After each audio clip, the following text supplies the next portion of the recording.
So men do it more than women.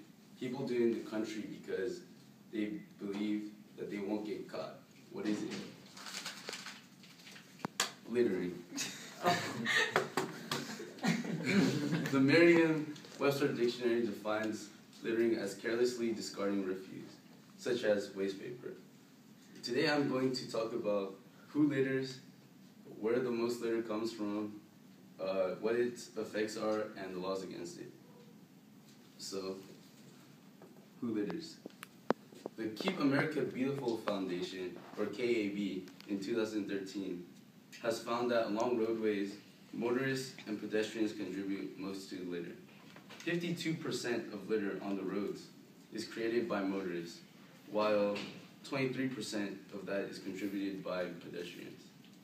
Further research by this organization has showed that individuals under the age of 30 are more likely to litter than those who are older. There was also a difference found in gender.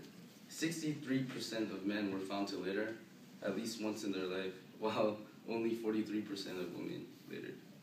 And 8% of men littered every day, while only 2% of women litter every day. Now comes the question on why people litter. KAB's 2009 Littering Behavior in America found 3 main reasons for littering. First was personal choice, which means their individual behavior. Second was that litter begets litter, meaning individuals who are likely to litter are more likely to litter into a littered environment already, while a clean community discourages litter.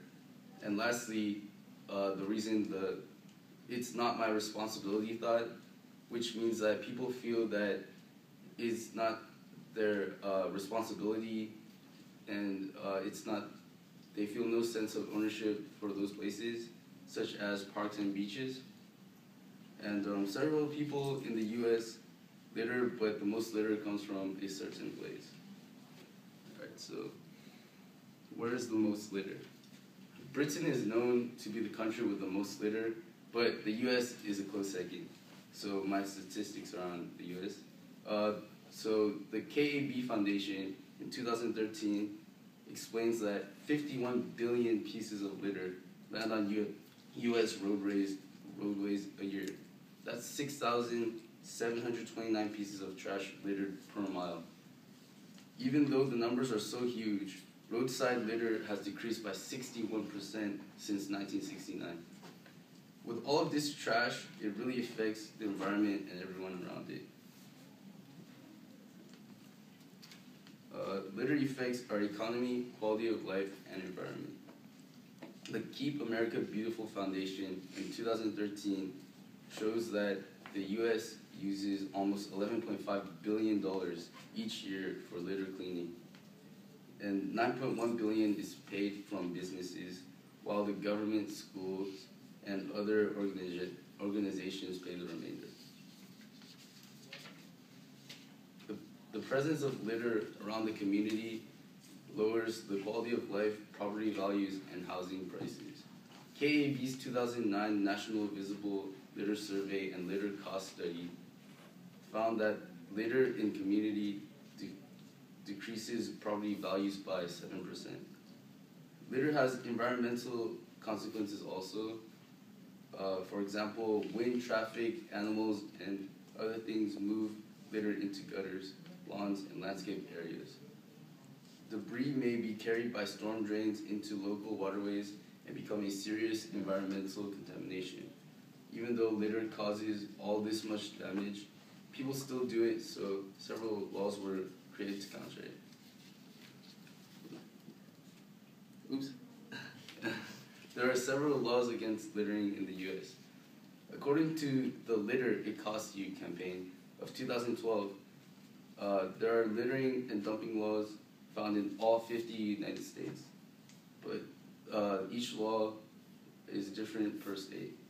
For example, in Washington State, cigarette butts littered fined up to $1,025, while places like Idaho charge up to $180 per per offense according to how clean the area was that was littered in.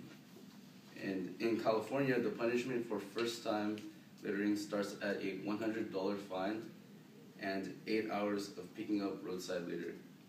A defendant's third offense and all subsequent offenses are punished with a minimum penalty of $750 and 24 hours of litter cleanup per offense.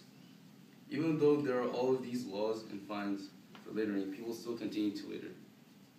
In conclusion, a large percent of people in the U.S. litter, even though there are several acts against it, and littering drastically affects everything around it.